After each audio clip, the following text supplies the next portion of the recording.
Pen drive ಬಿಟ್ಟು ಹೋಗಿದ್ದೇನಾ ಸಿಗ್ಲೇ ಇಲ್ರಿ ಅದು ಕಿಂಗ್ಸ್ಟನ್ ಇತ್ತು ನೋಡಿ ವೈಟ್ ಕಿಂಗ್ಸ್ಟನ್ ಭಾಳ ಲಾಂಗ್ ಬ್ಯಾಕ್ ಬಿಟ್ಟು ಹೋಗಿದ್ದೆ ರೀ 1 ವೀಕ್ ಆದ್ಮೇಲೆ ನೆನಪಾಗೈತೆ ನನಗೆ ನೆಕ್ಸ್ಟ್ ಕ್ಲಾಸಿಗೆ ಯೂಸ್ ಮಾಡೋದು ಇದು ಸ್ಟಾರ್ಟ್ ಆಯ್ತಲ್ರಿ good morning students Good morning, ma'am. Morning, ma'am.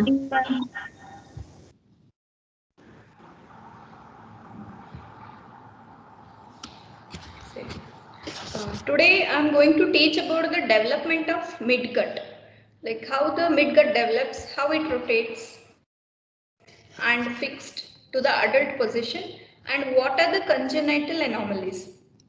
Okay. To fresh up, like how the midgut develops or the primitive gut develops is, this is the embryo before the foldings, before the formation of the foldings. Here we can see the 3 germ layers in the middle. Can you see the cursor? Yes, ma'am. Yes, ma'am. Yes, ma'am. The upper one is the ectoderm, middle is meso, and the endoderm. Here actually you can see only ecto and endo. The yellow one is the endoderm and the blue one is the ectoderm. In between that mesoderm will be there. The endoderm, it forms the primitive gut. The endoderm, because of the folding of the head fold and the tail fold and the 2 lateral folds, part of the this yolk sac is contained within the embryo and part of it is outside the embryo. So this yolk sac, which is contained within, which is internalized into the developing embryo, forms the primitive gut, and the part which is outside passes through the umbilical ring is the extra embryonic part of the yolk sac, and the vitalo-intestinal duct. This vitalo-intestinal duct, which nourishes the primitive gut. Like in the earlier stages of development, this vitalo-intestinal duct helps for the nutrition of the primitive gut.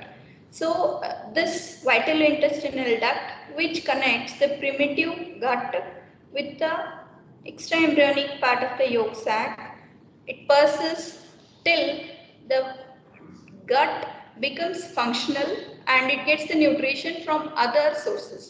So that is a function of this vitalo-intestinal duct.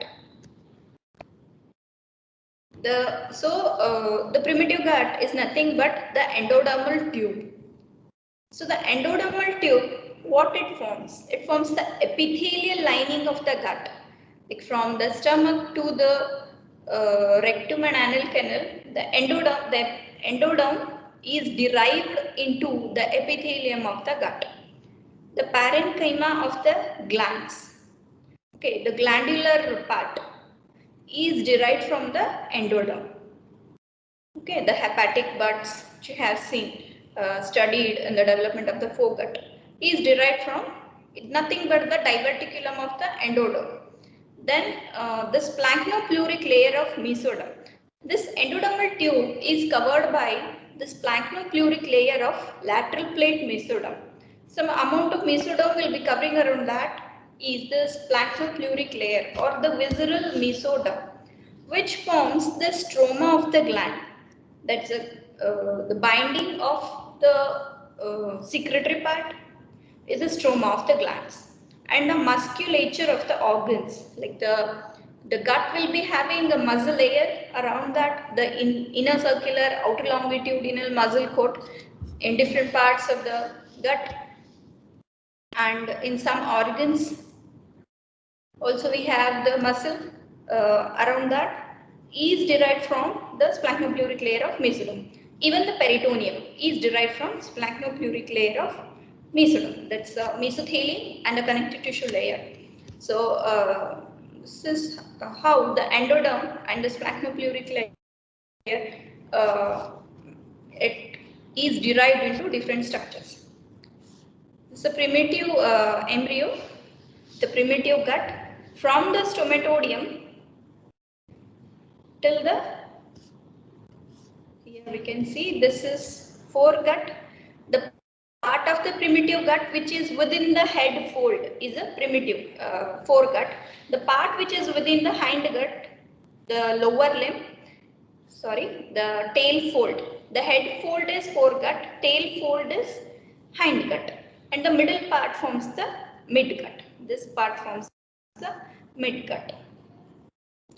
The transition between foregut and midgut is the where the opening of the common bile duct.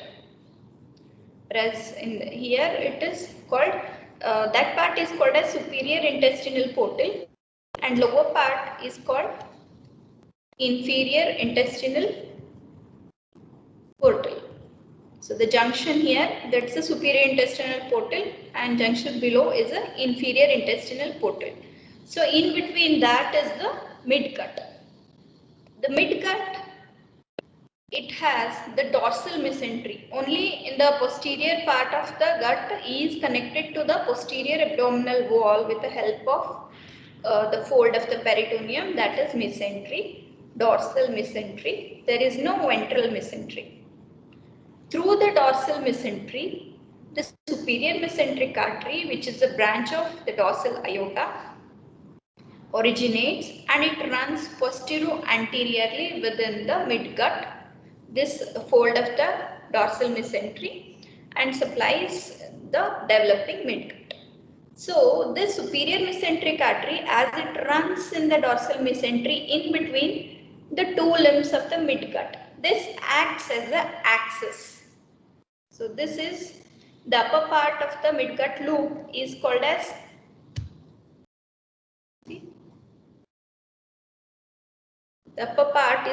prearterial segment or the cranial limb, and the lower part is called as the postarterial or caudal limb.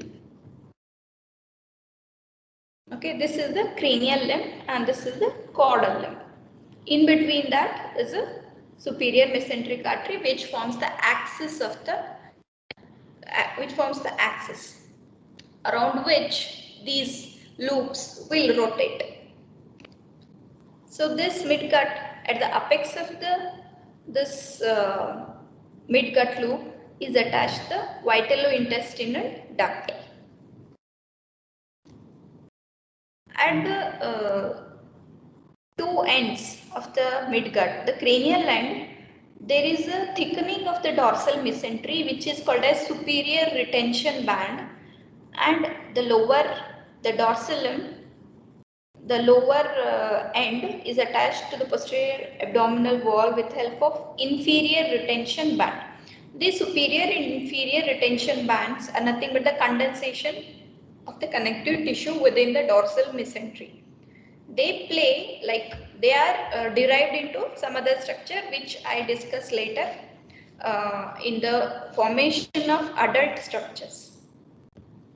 So this is a midgut loop suspended from the posterior abdominal wall with the help of dorsal mesentery, and we have the superior retention band, inferior retention band at the cranial and the caudal ends.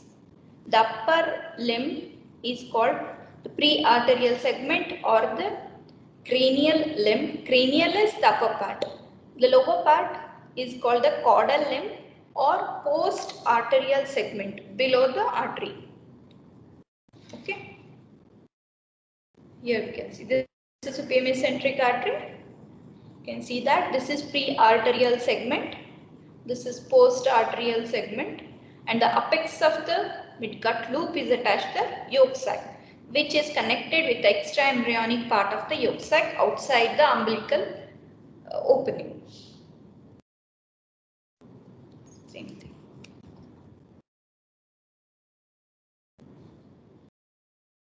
This is the same loop. Superior mesenteric artery running. The yellow one is the prearterial or the cranial limb. The green limb is called the post-arterial or caudal limb or the distal segment you can call. This is at the apex of this midgut loop is attached to vitalointestinal duct. Nearer in the caudal limb, near the vitalointestinal duct, there appears a diverticulum from the wall of the midgut loop that is called the cecal bud, which later develops into cecum and appendix. The prearterial segment, this part is derived into the distal half of the duodenum below the opening of the common bile duct. That is the second part, third part, fourth part of the duodenum. Second part of the duodenum below the opening of the common bile duct. Jejunum, ileum, except its terminal part.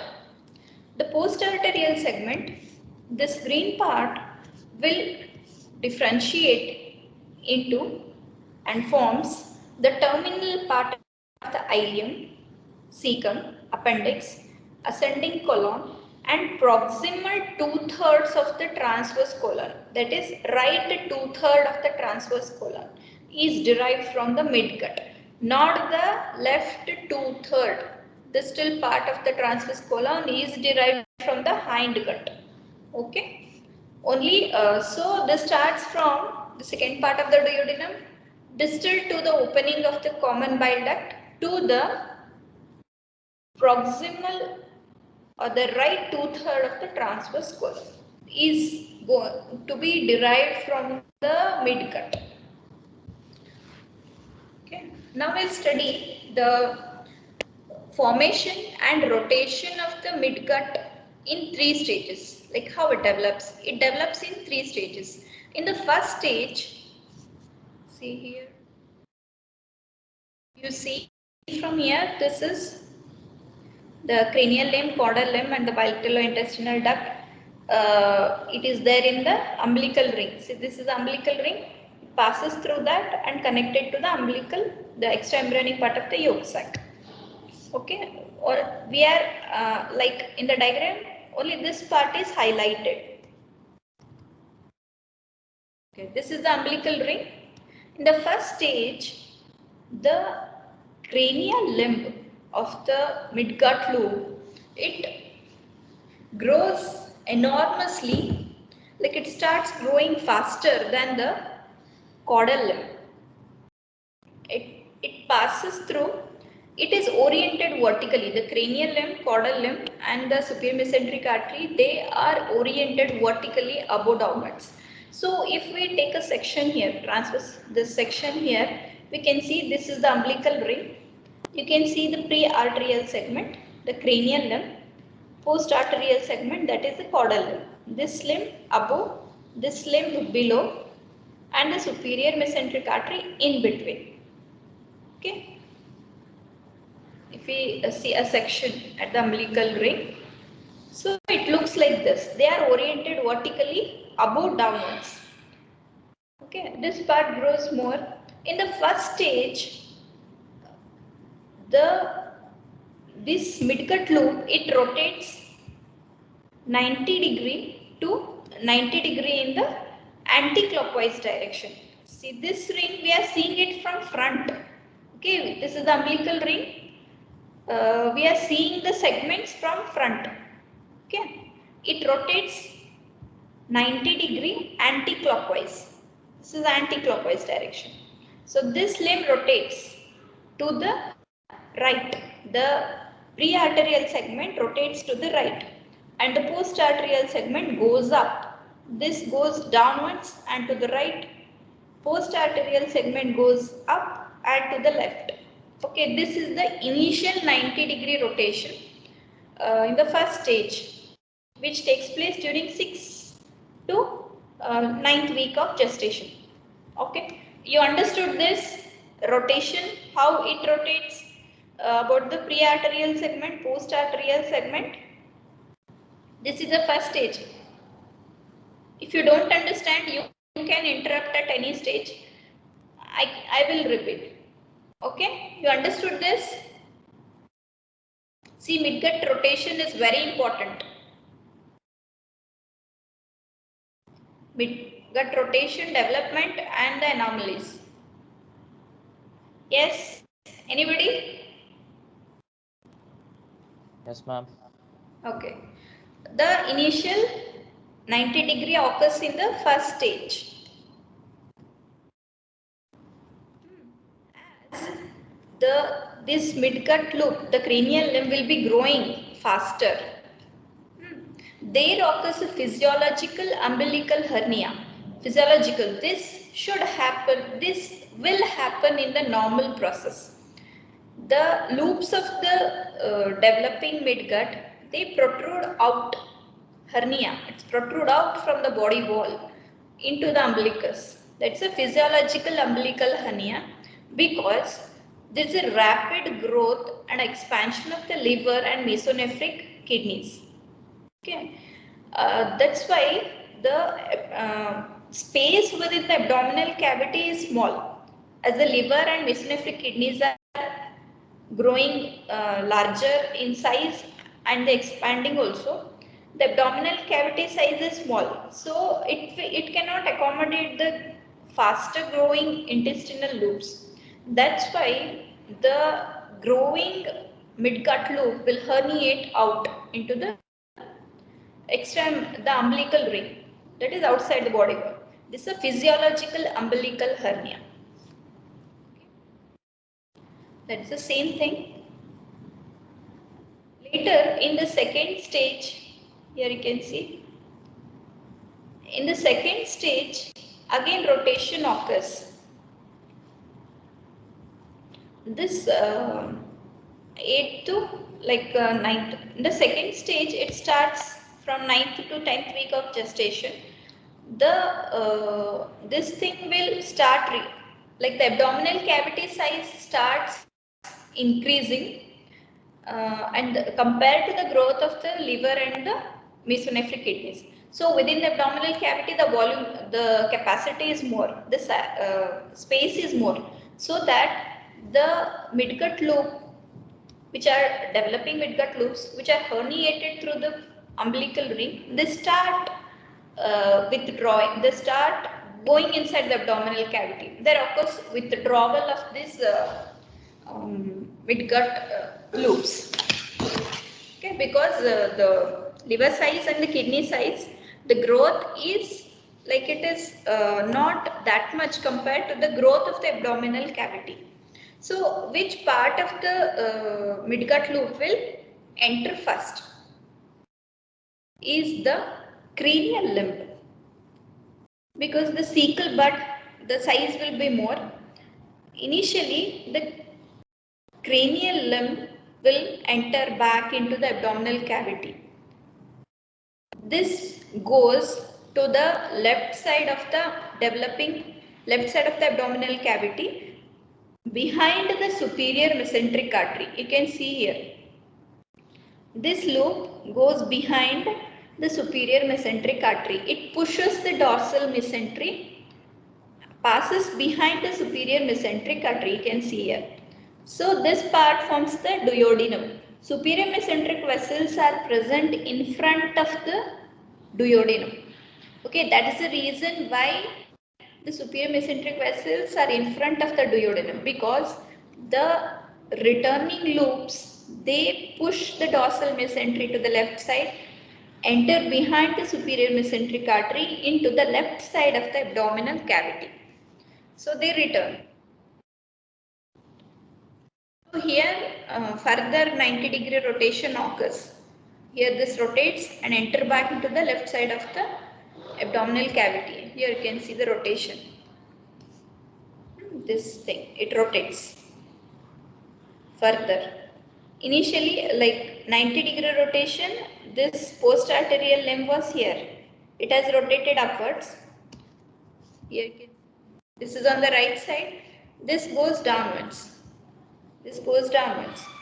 And the post-arterial segment, this goes upwards. So initially this was down and this yellow ring was above. So this is 180-degree rotation. Okay, till the second stage of in the development.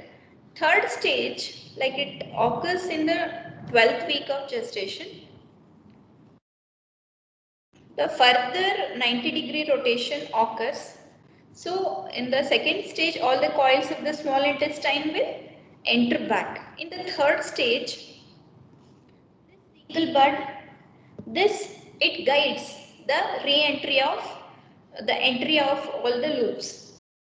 The cecal bud, it is withdrawn at last. The cecal bud, it acts like a guide. It's a neutral observer. It guides the entry of the cranial limb, the developing loops. At the end, the cecal bud will enter into the abdominal cavity. Okay. The cecal bud will be initially in the umbilical region. Later, it ascends up, rotates further 90-degree rotation. This is the last 90-degree rotation in anti-clockwise direction. So total 270-degree rotation occurs during the development of the midgut. So this is the last 90-degree rotation where the cecum is pushed upwards below the liver. It's in the subhepatic region. Okay. Later in the third stage, the subhepatic cecum, it descends down. The cecal bud, it descends downwards and helps in the formation of the ascending colon. This is right 2/3 of transverse colon. This is ascending colon. As it descends down, it forms the ascending colon. The cecal bud, the proximal part of the cecal bud forms the cecum, and the distal part gets narrower and forms the appendix. So this is the rotation and placement of the loops of the midgut. If you have any doubts, you can ask. Shall I repeat or I can continue? Yes? Are you listening? Continue? Okay. Fine. Then. This is the same. Why it is herniated back? Because of regression of the mesonephric kidneys and reduced growth comparatively in the previous phase and expansion of the abdominal cavity. There are different types of the cecum. This is the proximal part which forms the cecum, and the distal part forms the vermiform appendix. This is the fetal type or infantile type. Here, the vermiform appendix, it opens at the base of the cecum. So it appears conical in shape, fetal type. Adult one is in the adult, what happens? The right part of the cecal bud, it grows more. The right saccule is formed. So this umbilicus is shifted upwards and posteriorly. The base of the appendix opens posteromedial part of the cecum, nearer this opening of the ileum. Okay, it is pushed upwards because of growth of the right wall, formation of the right saccule. Okay, if the right wall and left wall, they grow equally. Normally what happens? The right wall will grow more. It forms a saccule here. If right saccule, left saccule, both are formed, the base of the appendix is again at the base of the cecum. Okay. That is infantile type or quadrate type. This is fetal type, this is quadrate type. This is normal. And exaggerated type, the right saccule grows still more, like right saccule is formed still more, so that the base of the appendix and the ileocecal opening are very close by. So if we open here and see the the difference between the gap between the opening of the ileocecal opening and the base of the appendix is around 2 to 2.5 centimeter. Here they are very close by. Okay, these are the different types of cecum. This is normal type because the right wall grows and forms the right saccule, so that the base of the appendix goes to the posteromedial position. Now the fate of the mesentery. As you all know, the dorsal mesentery suspends the midgut loop. There is no ventral mesentery. the small intestine is suspended, the jejunum and the ileal coils, they are suspended by the mesentery. This root of mesentery is placed obliquely from left to right. That's the root of the mesentery. The small intestine is mobile. The dorsal mesentery, which suspends the coils of the small intestine, remains and forms the mesentery. The cecum is partly mobile because all around the peritoneum will be covering, and the appendix is suspended by a fold of mesentery called as mesoappendix. The pendicular artery passes through that mesoappendix to supply the appendix. The ascending colon, the peritoneum here is attached,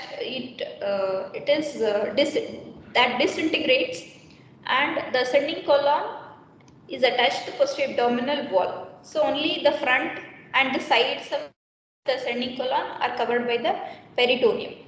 Okay, so that is intraperitoneal. The transverse colon. Transverse colon is suspended by a fold of mesentery, that is mesocolon. The mesentery which suspends the transverse colon remains as transverse mesocolon. Okay, so the fate of the dorsal mesentery, it forms mesentery to suspend the coils of the small intestine, cecum, the mesoappendix, and the transverse mesocolon. Okay, that is and two more things. The superior retention band, which I have told at the beginning, the cranial end, the dorsal part is attached to dorsal body wall with the help of superior retention band. This superior retention band forms the suspensory ligament of Treitz or suspensory ligament of duodenum. Anybody has heard about this suspensory ligament of Treitz? What is the function of that and where it is attached? Already the small intestine is over, so I hope you will be knowing what is suspensory ligament of Treitz. Yes, anybody can answer. What is suspensory ligament of Treitz? Fibromuscular band What is the function of that? supports duodenojejunal flexure. Supports and connects also. It connects the duodenojejunal it connects at the duodenojejunal junction to the right crus of the diaphragm. So it extends from right crus of diaphragm to the duodenojejunal junction. So it tries to pull the duodenojejunal junction upwards and forms a duodenojejunal flexure. This bend is important. Like the duodenum, it will not directly open into the jejunum. There forms the angulation between duodenum and jejunum because of this attachment of the suspensory ligament of Treitz. Okay, that is the function. It maintains the duodenojejunal flexure. That angulation is formed because of the suspensory ligament of Treitz. So this is formed by, so this is derived embryologically by the superior retention band. Okay, the suspensory ligament of Treitz may be asked as a short answer. So you can add the embryological development of this. Okay, it is not only a fibrous band, even the muscle fibers will be there in the suspensory ligament. Okay, and retention band, which is attached to the at the cranial end to the dorsal body wall. So this inferior retention band forms the phrenicocholic ligament. Yes, what is the function of this attachment? Phrenicocholic ligament. Yes, attachment of phrenicocholic ligament. Here you can see and tell at least. At least by the name you can answer. Phrenicocholic. Yes. From the splenic Supports anterior end of colon spleen. to the Okay, that diaphragm. it supports attachment. I'm asking. Ma'am, it connects spleen to the colon. Not spleen. Diaphragm. Colic. Phrenic is diaphragm. Under surface of the diaphragm to the left colic flexure. This side. It's the junction of transverse colon and descending colon. That's why this angulation is formed. The descending colon, it turns vertically downwards because of attachment of phrenicocholic ligament. Even this maintains the angulation. Phrenicocholic ligament is formed by the inferior retention band. This supports the spleen, not attaches the spleen. It's called, what it is called? What's the other name for this? Yes, it's called sustentaculum lenis. Suspends the lateral end of the, like it supports the lateral end of the spleen. So that is about the formation of the loop, rotation of the loop, and fixing the fate of the mesentery. The small intestine, the midgut loop is supplied by the branches of the superior mesenteric artery. Superior mesenteric artery is the artery of the midgut. So that will supply the whole of the midgut loop, the parts which are formed by the midgut. I will not repeat like what are the derivatives of prearterial segment, what are the derivatives of the postarterial segment. That already I have mentioned. So that also you can write at the end. So if rotation of midgut is asked, you have to explain all this. This one, the superior mesenteric artery, the midgut loop, superior mesenteric artery. This diagram is also very important. This shows that how much you have understood. It's there in all the books, so you can draw along with this. Like in the first stage, the prearterial segment, postarterial segment, superior mesenteric artery, they are in a vertical plane. Later, 90-degree anti-clockwise rotation occurs so that the cranial limb moves to the right, caudal limb moves to the left, and the cranial limb grows enormously. Physiological umbilical herniation, that is must, you should know. And later rotation of further 180-degree rotation in the second stage. This is further 90-degree rotation and withdrawal of the loops. The cranial limb loops passes behind the superior mesenteric artery. The jejunal and iliac loops, they occupy the middle part of the abdominal cavity, and the cecal, further 90-degree rotation of the cecal bud, that's the last 90-degree rotation, so that the cecum comes under the liver. Then this descends downwards, forms the ascending colon. Okay, that is how the midgut to loop develops, rotates, fixed. Any doubts in this?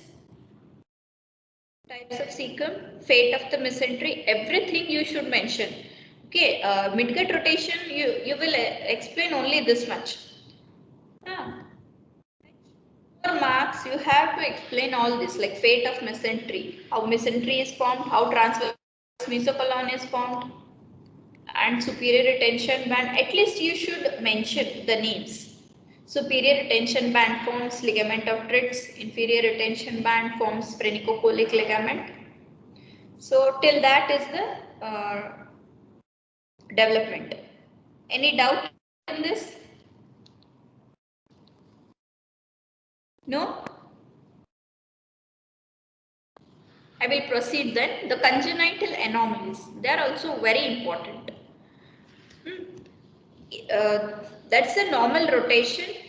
If something goes wrong, either the abnormal rotation, partial rotation, or non-rotation. If their like rotation never occurs, like the midgut loop, it develops into the coils of the small intestine and the large intestine. The coils of the cranial limb forms the coils of the small intestine. They are occupied in the right part of the abdominal cavity, and this thing caudal limb, which differentiates into terminal part of the ileum, ascending colon, and the right transverse colon. They occupy the left part of the abdominal cavity. That is non-rotation. If rotation doesn't occur, okay, that is non-rotation. Reverse rotation. If the rotation, in the normal thing, rotation occurs anti-clockwise. If the rotation occurs clockwise, then first the caudal limb will enter into the abdominal cavity first. It passes behind the superior mesenteric artery. Okay. Later the cranial limb will enter. So normally what happens? The cranial limb loops will enter first. Then the cecal bud last. Caudal limb and the cecal bud, they will enter at the last.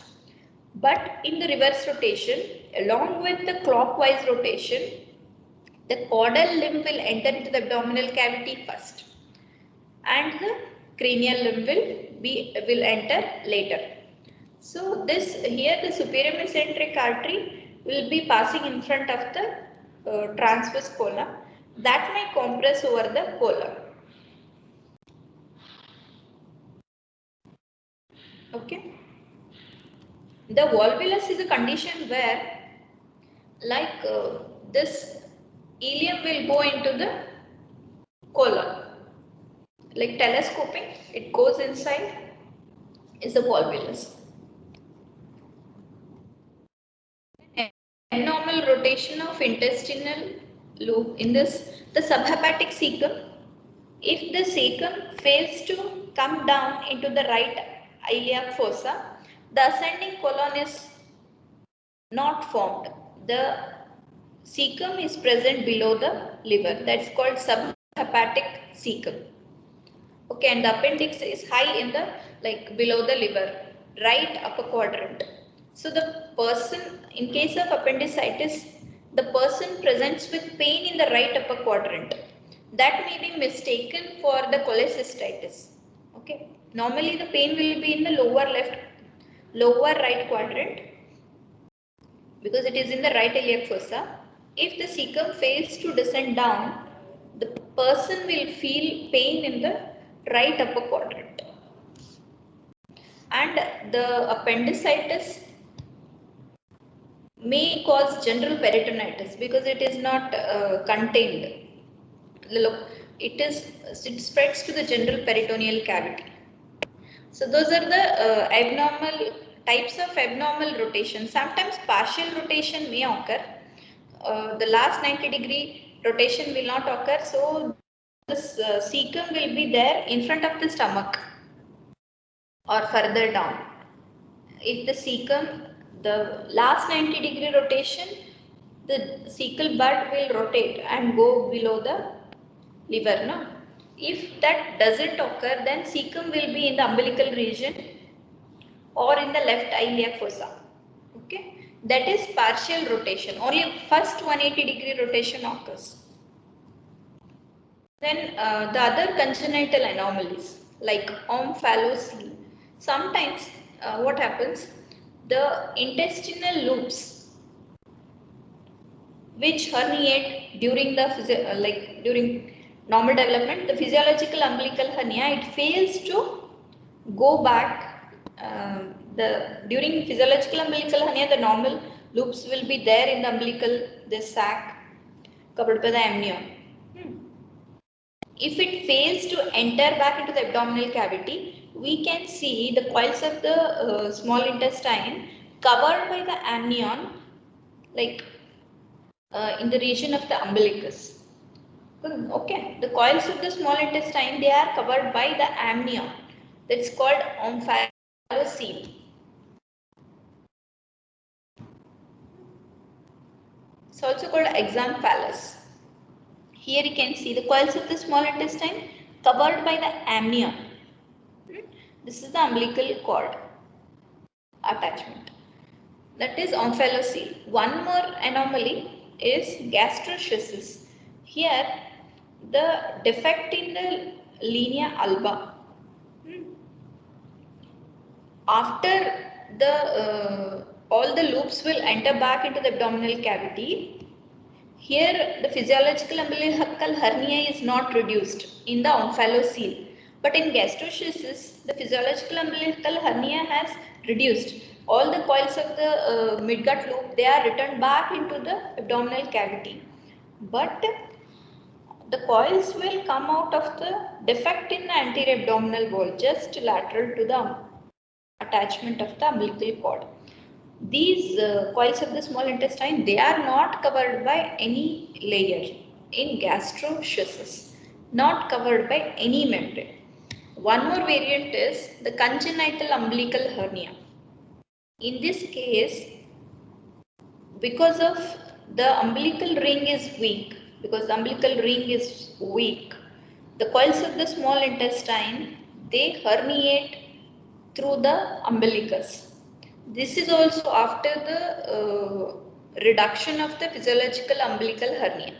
Okay, in congenital umbilical hernia and gastroschisis, the physiological hernia has reduced. The coils of the small intestine, they've got back into the abdominal cavity. After that, they herniate. But as in omphalocele, the physiological umbilical hernia has failed to return the coils of the small intestine. Congenital umbilical hernia, as it passes through the umbilical ring, it is covered by skin, subcutaneous tissue. Okay, skin and subcutaneous tissue. Here the coverings, the coils of the small intestine are covered by skin and subcutaneous tissue. Here you can see it's a bulge in the region of the umbilicus. This can be reduced by just pressure over that, and the size of the umbilical hernia will increase when the baby cries or during coughing or straining. Normally, with the growth of the abdominal wall, strengthening of the anterior abdominal wall, this hernia will reduce. If it will not reduce after the age of 2 years, then it needs to be operated. So I hope you know what is the difference between congenital umbilical hernia, gastroschisis and omphalocele. Okay? No confusion? Or is there any confusion? Yes?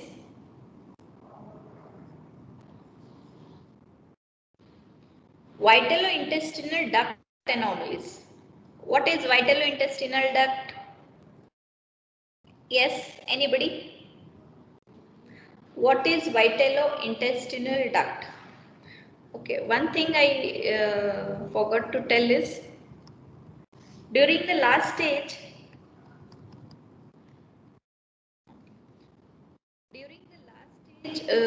third stage of development, the vitalointestinal duct, it obliterates completely and disappears.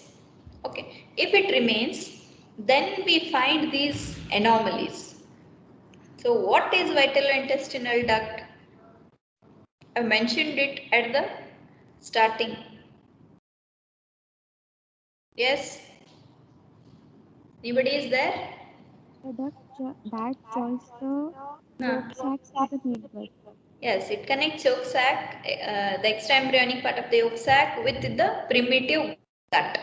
It's a midgut. Okay. If this persists completely, the whole duct, if it persists, it is called as persistent vitalointestinal duct. This is also called as fecal fistula because it connects the coils of the ileum with the umbilicus. So here it opens inside the ileum, outside it is open. So contents of the small intestine will go out through this vitalointestinal duct. Hence it is called fecal fistula. Okay, if the whole thing is patent, if the proximal part persists, it is called Meckel's diverticulum. This Meckel's diverticulum, the apex of the Meckel's diverticulum may be attached to the umbilicus by fibrous band. If the distal part is converted into a fibrous band, then apex is attached to the umbilicus. Apex of the Meckel's diverticulum is attached to the anterior abdominal wall. That time the coils of the small intestine may entangled here. That may be the possibility, or this regress, only the proximal part remains. That is only the Meckel's diverticulum. This Meckel's diverticulum, it follows rule of 2. It is present in 2% of individuals. It is 2 inches long, 2 feet proximal to the ileocecal junction. Okay. This Meckel's diverticulum, it's a true diverticulum. This Meckel's diverticulum, the wall of this may contain the gastric tissue or the pancreatic tissue. Sometimes the gastric mucosa, it may produce excess of acid, and it forms the ulceration. This ulcer may perforate or bleed. The Meckel's diverticulum is not detected until the person presents with some symptoms. Okay, otherwise it is not detected only. That is Meckel's diverticulum. Meckel's diverticulum may be asked as short note or short answer. Okay, Meckel's diverticulum. That's the proximal part if it persists. Okay. Middle part, if it persists, it forms the enterocyst or the vitalointestinal duct cyst. The proximal part and the distal part, they remain as fibrous bands. In the middle, it is patent and forms the vitalointestinal duct cyst. The cyst may contain some fluid, the tissue, the exuded, like whatever the epithelium has shedded, that may be there in that fluid.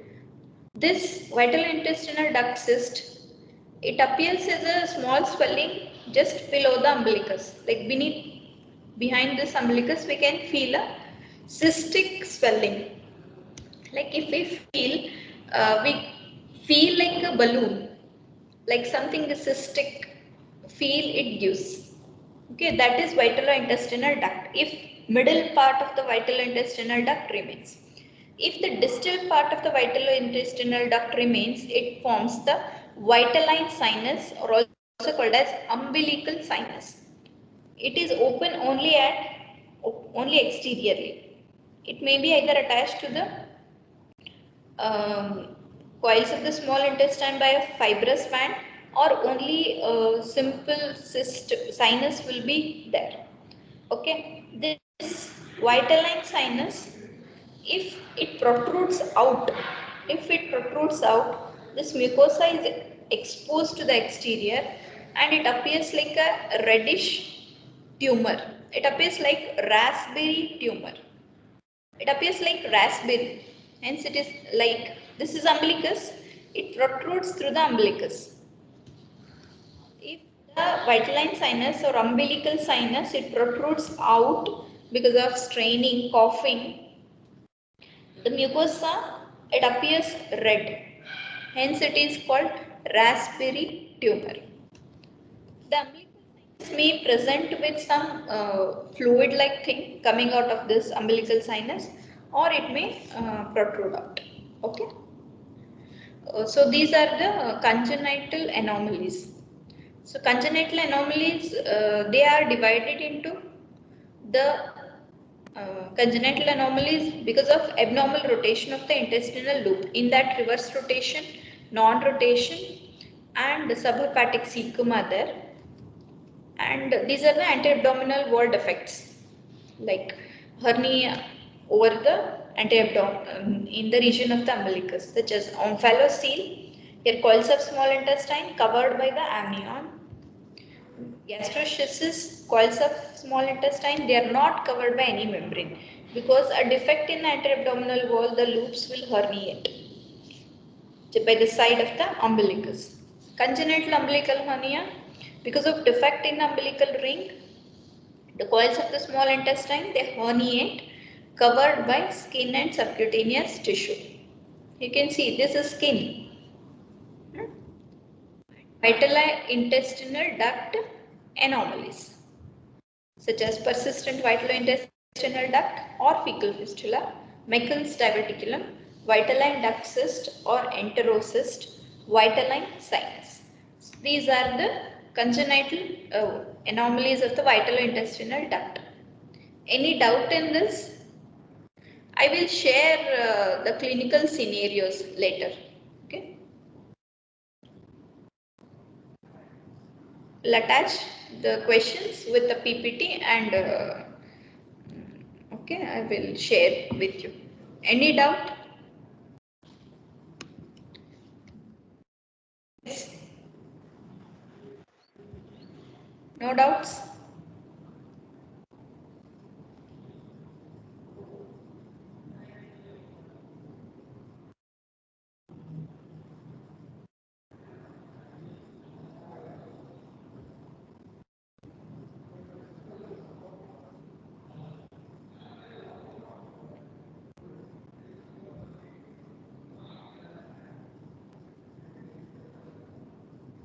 Yes, any doubts? No doubts? Okay, then fill it in mind up.